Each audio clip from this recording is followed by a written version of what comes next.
Welcome to TV Trash.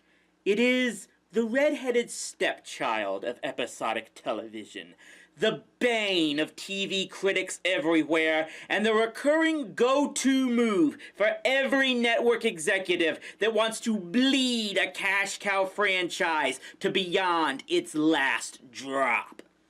I am speaking, of course, of the spin-off. Now, of course, there have been times when TV producers create new shows out of other characters seen in one of their other hits, and it turned out quite well. But there is an art and maybe even some luck to making a good spin-off. And it depends greatly on picking a side or cameo character that audiences really did have a connection with, and putting out effort to giving those characters their own setting that works for them.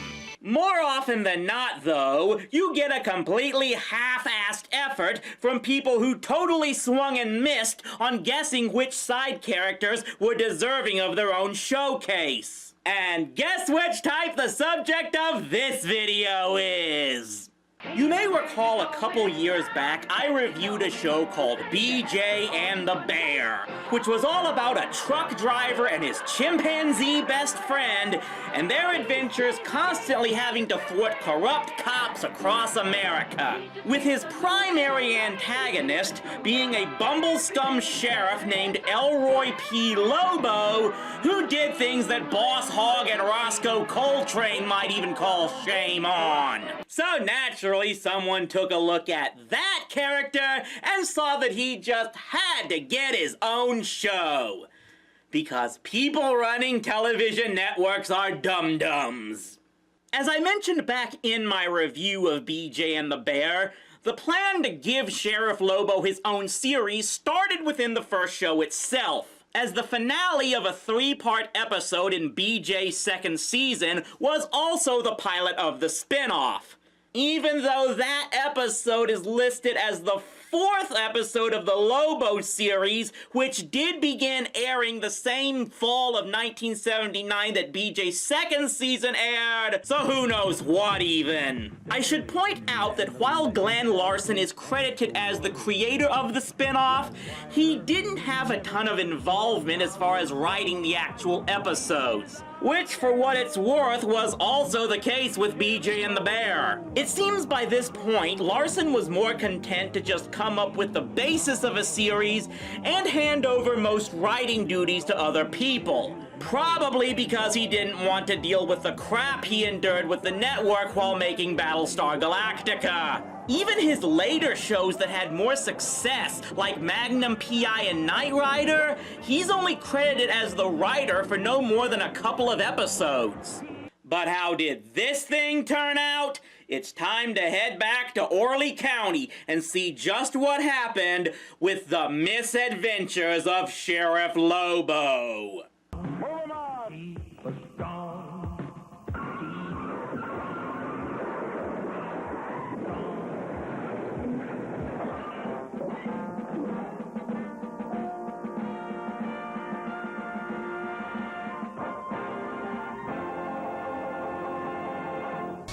Very familiar about all this. So how do you think the creators would officially launch this series in making the first episode after the pilot? If you guessed a Jaws parody, you win nothing because I have no money. Yeah, the whole first episode is about Lobo holding some type of fishing contest to catch a 500-pound bass that's in the lagoon. But when his dumbass deputy kills the fish, Lobo tries to scare off the fisherman with a prop mechanical shark he borrows from some filmmaker. But at the same time, this escaped fugitive springs a real shark into the lagoon to also scare off everybody because there's a bunch of stolen money in the lagoon. And how did a show like this get a plot even more convoluted than something out of Matlock?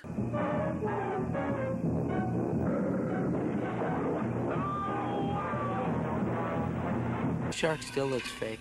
And yes, BJ McKay does make an appearance in this episode, because they just had to make audiences believe that their beloved Greg Evigan would be a regular here.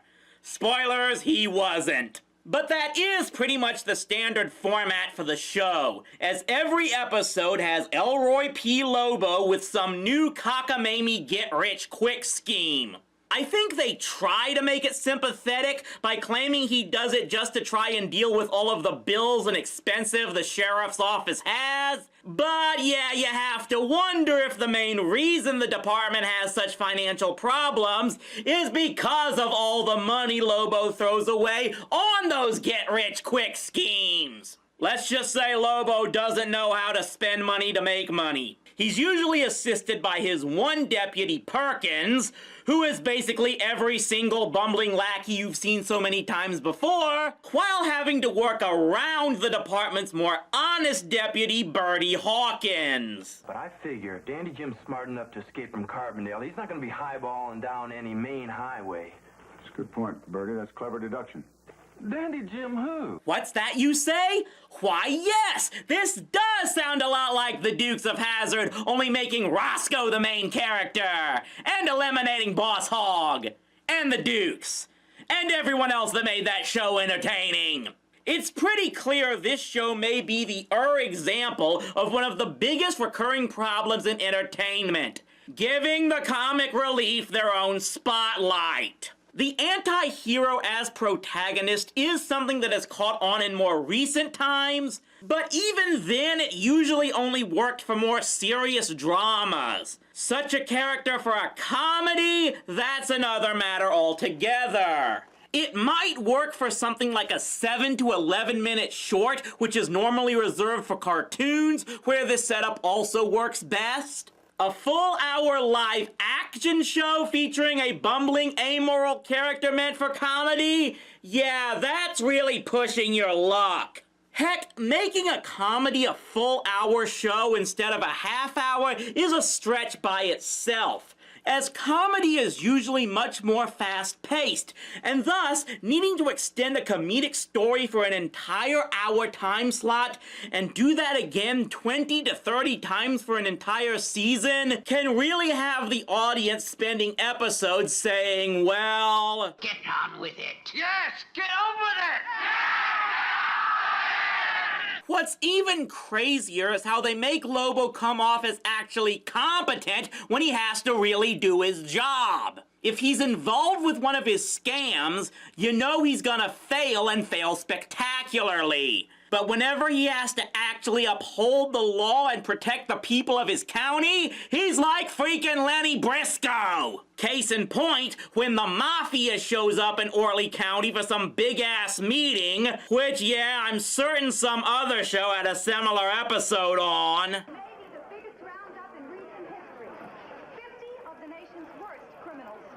51, but who's counting? If there is any actual comedy to be found, it's with Deputy Perkins, who let's just say would make Cletus look like he could get into Stanford. Well, if Danny Jim is heading this way, I want you to make absolutely certain that I am the one that makes the arrest and gets a crack at any possible reward. Is that clear? Clear as a schoolgirl's eyes in winter. Good. Now, do you have any questions so that you don't foul it up? Just one. What's that? Who's Dandy Jim?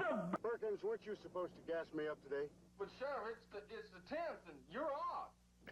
It's the 11th, and you're dead. All that said, the show did impress those in NBC's offices enough to give the show a second season, with a few modifications. Modifications demanded by our old friend Fred Silverman. Yep, as I also mentioned in the BJ and the Bear review, one of Mr. Silverman's little foibles is that he wasn't fond of shows that mostly drew viewers outside the big cities and felt such shows needed to be urbanized. So while BJ McKay was relocated to California, Sheriff Lobo was moved to the closest big city that show could put him in. For the second season, he's given a job with the Atlanta police force because the governor was so impressed with Orley County's low crime rate. Yeah, it actually benefited Elroy that he never sent in the county's crime figures to the state capitol. I mean, there's failing upward and then there's this. The entire theme of the revamped show was about Lobo and his deputies trying to prove themselves in a big city police division where no one really wants them, especially the chief. I run a clean department here that's understaffed and underpaid, underrated, overworked, and the only thing we're not short of is you. So they're constantly stepping into other cases and ultimately bumbling their way into solving them. I believe I've discovered a way of turning this police department upside down, and we'll do it the American way. Fair and square, all on the up and up. Well, seems like a bad time to start changing our methods. How do you plan to accomplish that? By going to a girly show. The episode started really trying to make Lobo out to be some completely misunderstood good old boy cop who just wants to do his job well for the big city elitists who don't understand him. Need I remind you all that this character was first introduced as being part of a human trafficking ring? What made it worse was just how much new talent was wasted in this second season. Added to the cast was Nell Carter, playing a loudmouth sergeant who hates the newcomers because she assumes they're all racist. Also included were these two new female detectives, one of whom was played by future Days of Our Lives star Tara Buckman. The second cast member of this series, along with season 1 member Leanne Hunley, that would go on to star on that soap. Aside from those additions and changing the show's title to just Lobo and the theme song to some cover of Georgia on My Mind, there were other changes the show clearly made to try and draw in Silverman's type of viewers. And that was to crank up the TNA. There were already a few episodes in the first season that dared bring in PG-rated titillation, like The Panhandle Pussycats Come to Orly and Who's the Sexiest Girl in the World, but the second season really pushed it into overdrive. That season's first episode was titled The Dirtiest Girls in Town, where they're trying to bust up a crooked mud wrestling operation. Other episodes included The Fastest Women Around, Co-eds with Sticky Fingers, and Sex and the Single Cop. Imagine if they put Roscoe, Enos, and Cletus into Law and Order SVU and then tried to make that into something Rhonda Shear would host. Fanfiction.net would reject that idea. I don't think I need to explain further that the new format did not work. And the show was axed after just 15 episodes into that second season. Universal did proceed to redistribute the episodes in syndication after cutting them down to a half-hour each and adding a laugh track. Because frack knows no one was laughing at this show from home. This show was just the epitome of unnecessary. There are probably a number of things that got in the way of this show, from the pacing to the executive meddling, but the biggest issue always was that Sheriff Lobo just doesn't work as a main character. There are really only two main archetypes of the villain protagonist that really work as a central figure. The first example is Walter White, someone we are shown exactly why he commits the villainous acts that he does, but we are still not meant to sympathize with. The other is Wile E. Coyote, someone we do sympathize with because he always fails so spectacularly, but always picks himself up and tries again. Lobo isn't either of these. Whatever his character was in BJ and the Bear, here he's watered down into someone overcome by the vices of greed and ego, but ultimately has too much of a conscience to go full throttle on his schemes. I love me some Dr. Doofenshmirtz, but I understand that Doofenshmirtz always works as a supporting cast member, not a main one. Ultimately, Elroy P. Lobo should have remained an antagonist to B.J. McKay, and I have no idea who at NBC or Universal Television thought that giving him his own show in the first place was a good idea. It's bad enough when you try to make a spin-off of what was already just a moderately successful show and have it fail. But then when you try to make a spin-off of a hit show and it bombs horribly, that's when you know you've really sunk.